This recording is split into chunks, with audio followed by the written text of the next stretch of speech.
You have been lied to about protein, not a little, completely. Some plant foods contain more protein by weight than chicken, beef, or fish. And the people who knew that first were not supplement companies. They were entire civilizations, not powders, not supplements. Whole foods that built warriors, laborers, and empires without a single gram of animal protein. Foods that modern nutrition dismissed as incomplete, inadequate, or simply inferior to meat.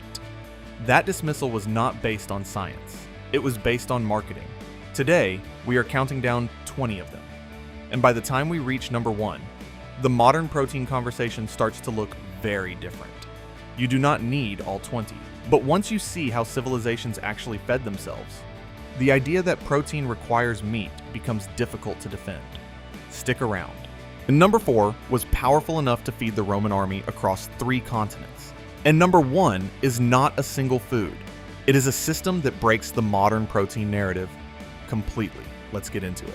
Counting down from 20. Number 20. Edamame. The complete bean that proves plant protein was never the problem. Young soybeans harvested before the pod hardens. 17 grams of complete protein per cooked cup. All 9 essential amino acids in quantities sufficient for human metabolic needs. Most plant proteins require combining. Edamame does not. Eaten in China and Japan for over 2,000 years. Boiled and salted alongside rice.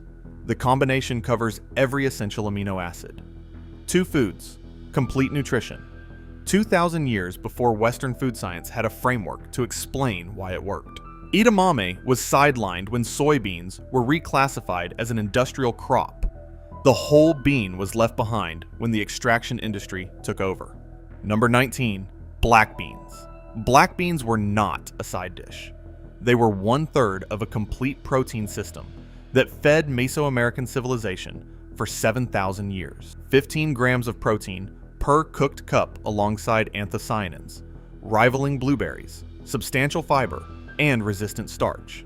Part of the Three Sisters system with corn and squash. Corn supplies the amino acids. Beans lack. Beans fix the nitrogen corn depletes. The system was self-sustaining and nutritionally complete simultaneously. European colonization replaced it with wheat and animal agriculture. A system that had worked for millennia was dismantled in a generation. Number 18, mung beans. The small green bean behind bean sprouts and dal.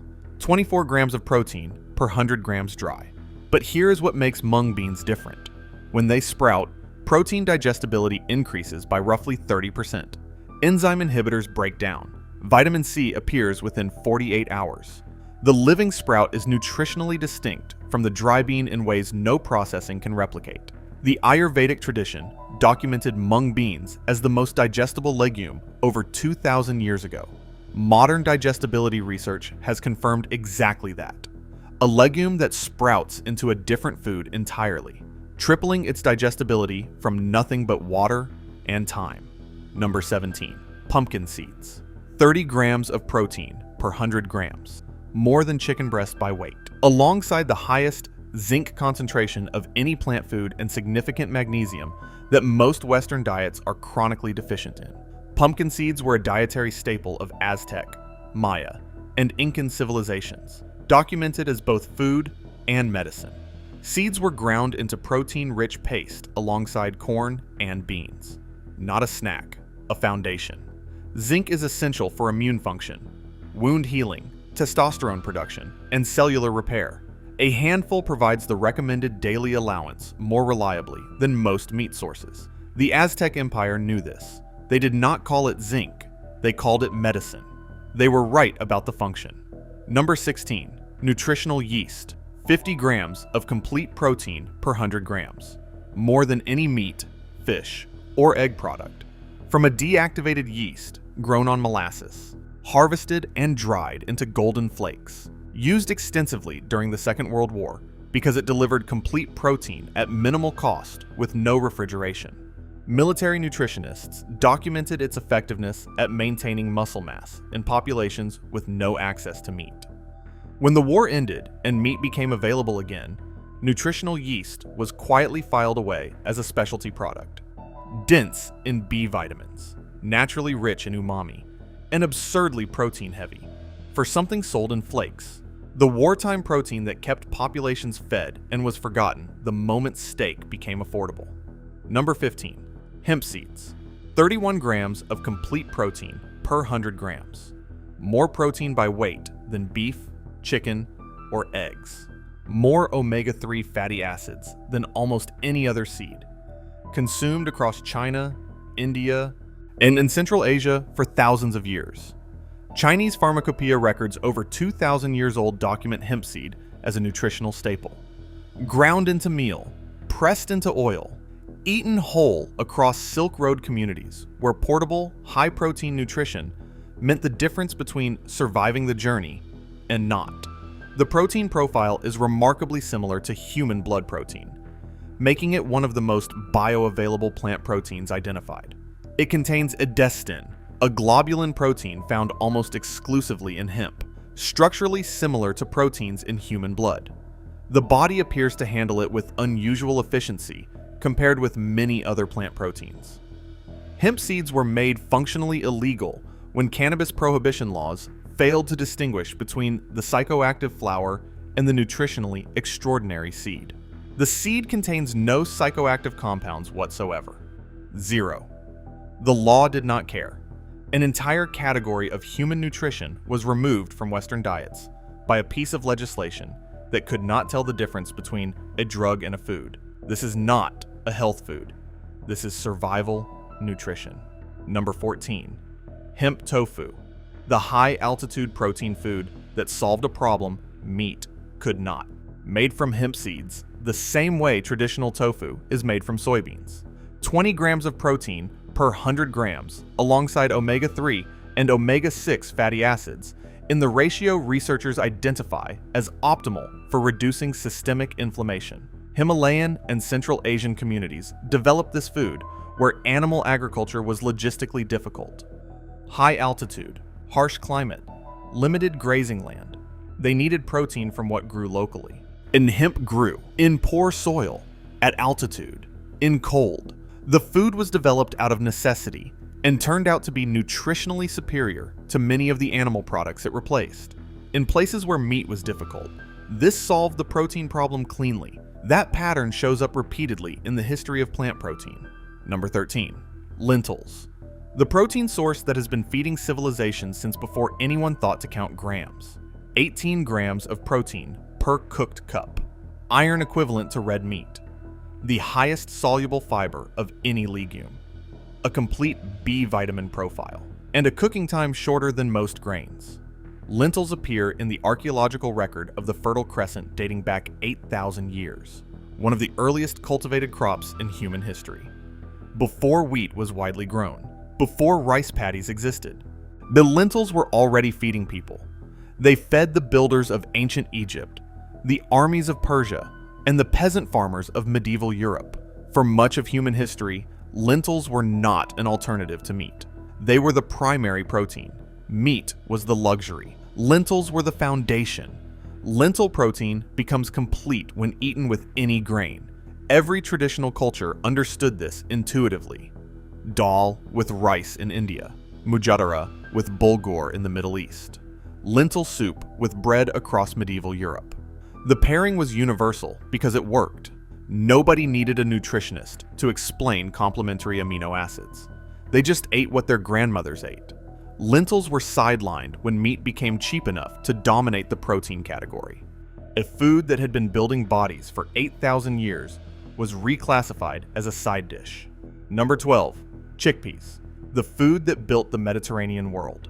Cultivated in the Fertile Crescent for over 10,000 years, the oldest cultivated legume in the archaeological record. They fed ancient Mesopotamia, Egypt, Greece, and Rome. The Roman orator Cicero took his name from the Latin word for chickpea, a family so associated with chickpea farming that the name stuck for 2,000 years. Complete protein alongside significant iron, folate, and resistant starch linked to improved blood sugar regulation. Research published in the British Journal of Nutrition found that chickpea consumption significantly reduced total cholesterol, LDL cholesterol, and fasting blood glucose. The food that built the Mediterranean world. It reduced to a dip. Number 11. Quinoa. The Incan Empire called it the mother of all grains. 8 grams of complete protein per cooked cup alongside exdisteroids, plant compounds that have shown effects on muscle recovery in research settings. Cultivated in the Andean highlands for over 5,000 years, at altitudes above 4,000 meters where most crops fail. The Incan civilization developed dozens of varieties for different conditions. The FAO confirmed quinoa as nutritionally equivalent to milk protein in amino acid completeness. In 2013, the Incan Empire had been acting on this knowledge for 5,000 years. Quinoa survived colonization because it grew where colonizers could not easily follow. The altitude that kept the Spanish away preserved the seed. The empire knew. Yet the food scientists arrived 5,000 years later. At this point, the protein conversation should be starting to look a little broken. If it is, hit like because the top of this list makes it even harder to ignore. Number 10.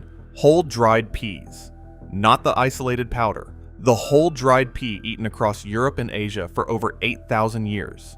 25 grams of protein per 100 grams alongside fiber and resistant starch that no powder can replicate. The pea appears in the archaeological record alongside lentils and wheat as a founding crop of civilization. Roman legions carried dried peas as field rations on campaign across 3 continents. Medieval European peasants ate peas porridge daily for centuries. The nursery rhyme, peas porridge hot, peas porridge cold, is a nutritional record. It documents a food eaten so consistently that it became a children's song. The current enthusiasm for pea protein isolate is a 21st century rediscovery of what ancient practice already knew.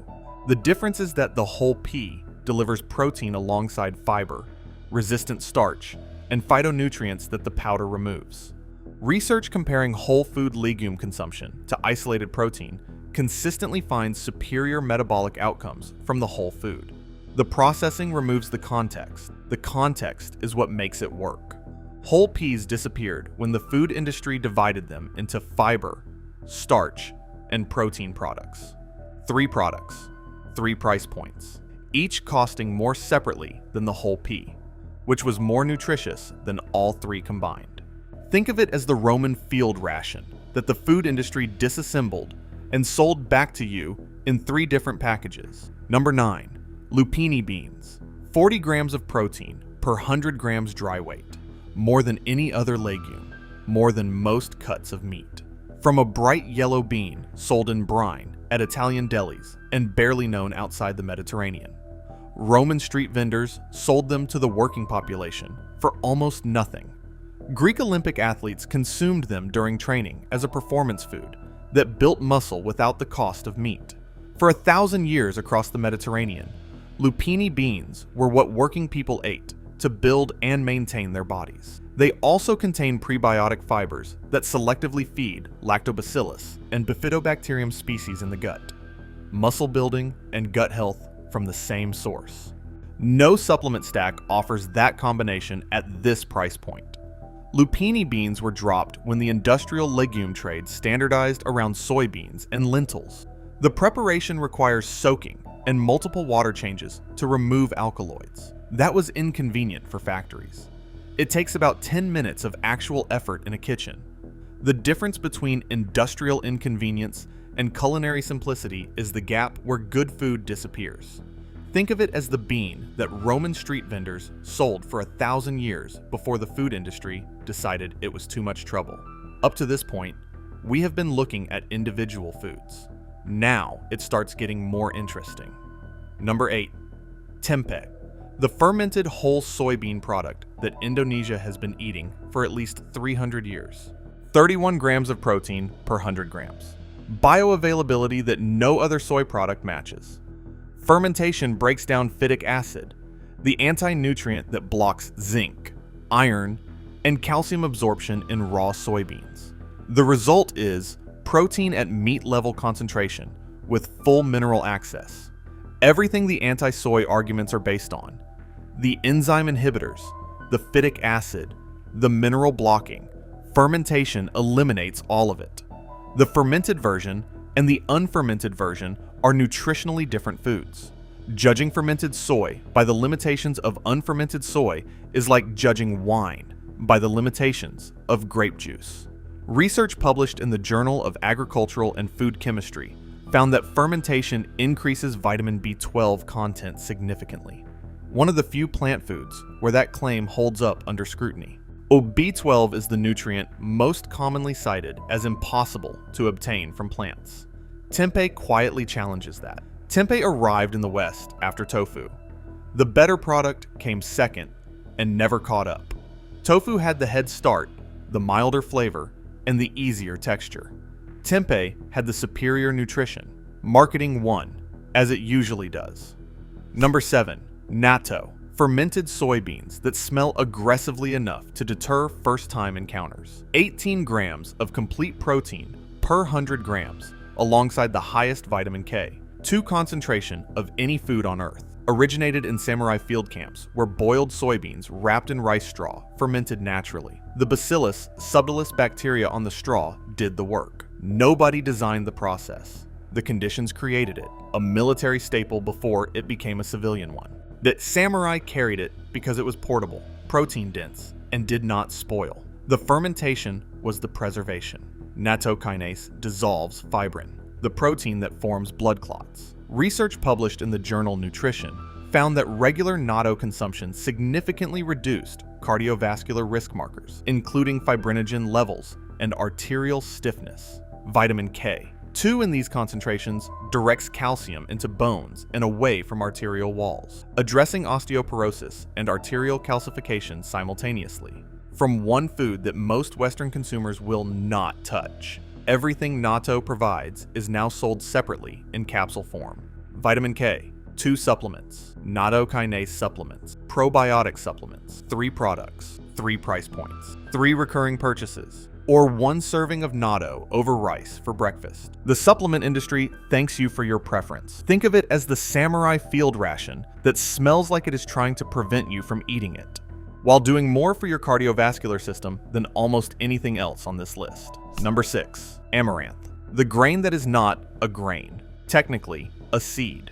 9 grams of complete protein per cooked cup alongside squalene, a compound with immune modulating properties, otherwise found primarily in shark liver oil. Amaranth was sacred to the Aztec civilization, so important that the Spanish banned its cultivation explicitly upon conquering the empire. Not neglected, not displaced, banned by law, with punishment for anyone caught growing it. The destruction of amaranth agriculture was a deliberate act of cultural and nutritional suppression. The colonizers understood something modern. Nutrition is only now rediscovering that the food system of a civilization is not separate from its power. Destroy the food, and you destroy everything built on it. The protein is complete, contains lysine, the amino acid most commonly deficient in grain-based diets, essential for calcium absorption and immune function. Amaranth survived in mountain communities for 500 years, hidden, grown in small plots, passed from family to family. The seed outlasted the empire that tried to destroy it. And this is where the protein story stops being about ingredients and becomes about systems. Number 5. Seitan.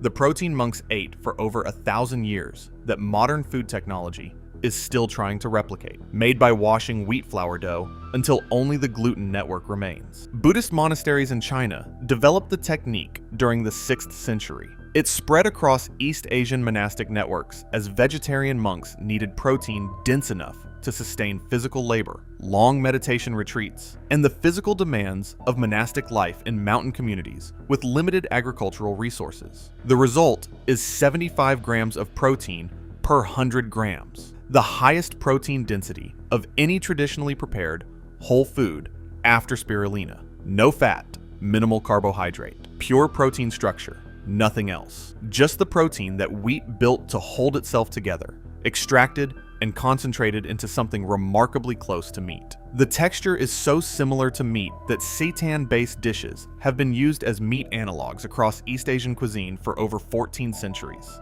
Buddhist temple restaurants across China, Japan, and Korea serve seitan dishes indistinguishable from meat to unfamiliar diners. Guests eat what they believe is duck or pork or chicken. It is wheat protein, shaped, seasoned, and prepared with 14 centuries of accumulated technique, predating modern plant-based meat alternatives by roughly 1,390 years. Not appropriate for people with gluten sensitivity. For everyone else, flour and water. That is the ingredient list. 2 ingredients. 14 centuries of refinement. Think of it as the monk food the modern protein industry is spending billions to reinvent. Number 4, fava beans. The protein that fed the Roman legions across 3 continents. 26 grams of protein per 100 grams dry weight. Alongside levodopa, then the compound that is the primary pharmaceutical treatment for Parkinson's disease. Alongside extraordinary concentrations of folate, iron, manganese, and the full array of B vitamins required for energy metabolism.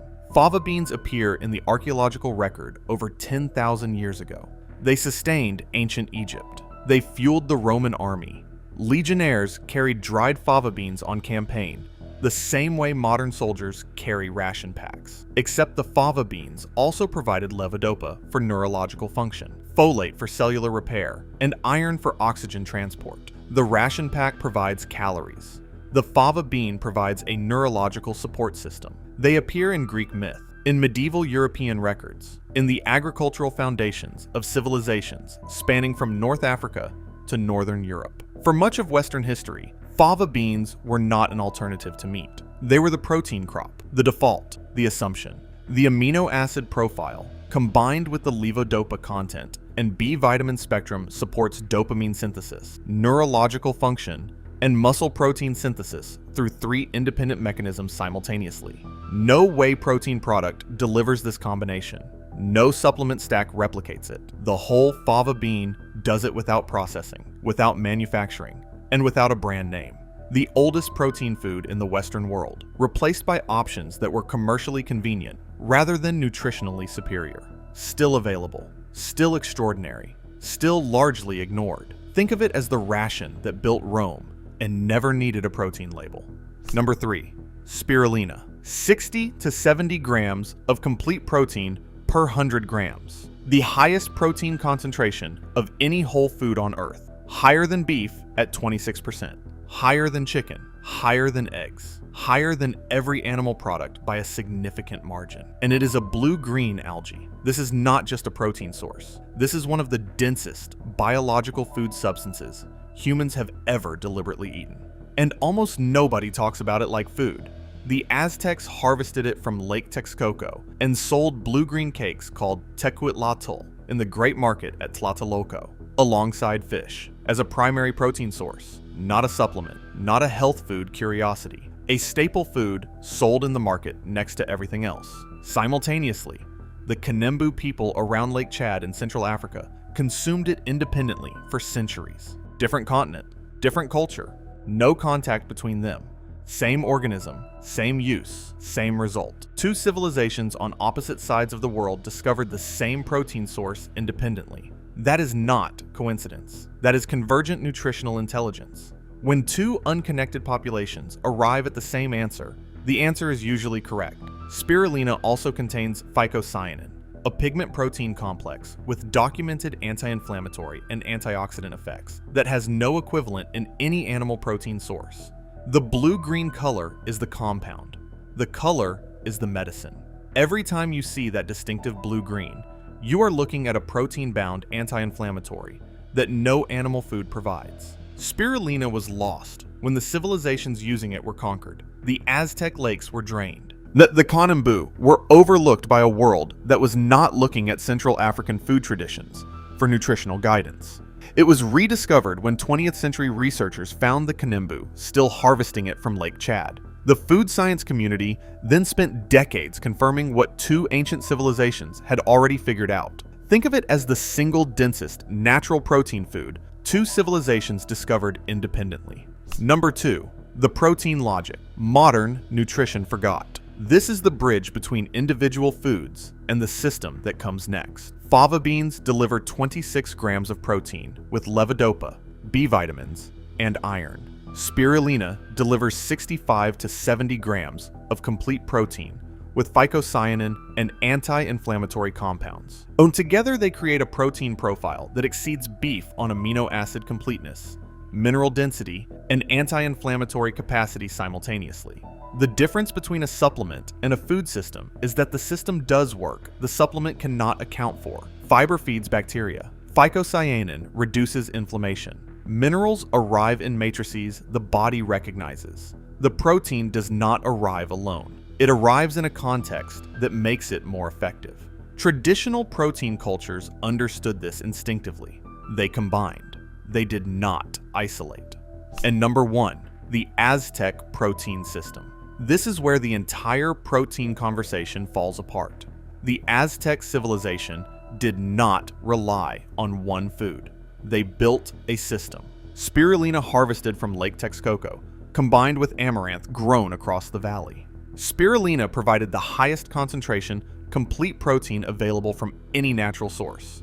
Amaranth provided critical lysine content that made the combination exceed the amino acid profile of beef. Together, a blue-green algae from a lake and a red seed from a field outperformed the protein that modern culture considers the default. Together, they sustained a civilization of over 20 million people, doing hard physical labor, building pyramids, engineering aqueducts, constructing floating gardens called chinampas that produced food yields. Modern agriculture still studies for efficiency, building some of the most sophisticated structures in the pre-Columbian world, fighting wars, running an empire, feeding a city, Tenochtitlan, larger than any European capital of its time, on plants. And modern sports nutrition research has found that the combination compares surprisingly well to whey protein on several muscle recovery and inflammation markers. But the comparison misses the point. The Aztecs were not supplementing. They were eating. The distinction matters profoundly because the fiber, the phycocyanin, the squalene, and the anthocyanins in those whole foods were doing work alongside the protein that no supplement isolate can replicate. The protein was part of a system. The system was the product. Isolate the protein, and you lose everything else that made it work. This combination was not abandoned. It was destroyed. The Spanish conquest banned amaranth cultivation and drained Lake Texcoco. The lake that produced the spirulina was emptied.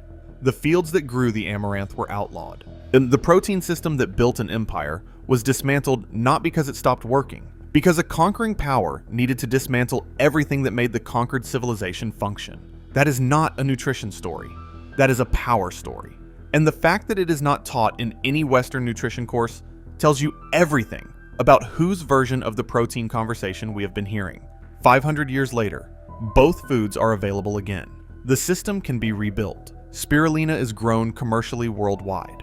Amaranth is sold in health food stores and online. The only thing that was missing for 5 centuries was the knowledge that the system existed.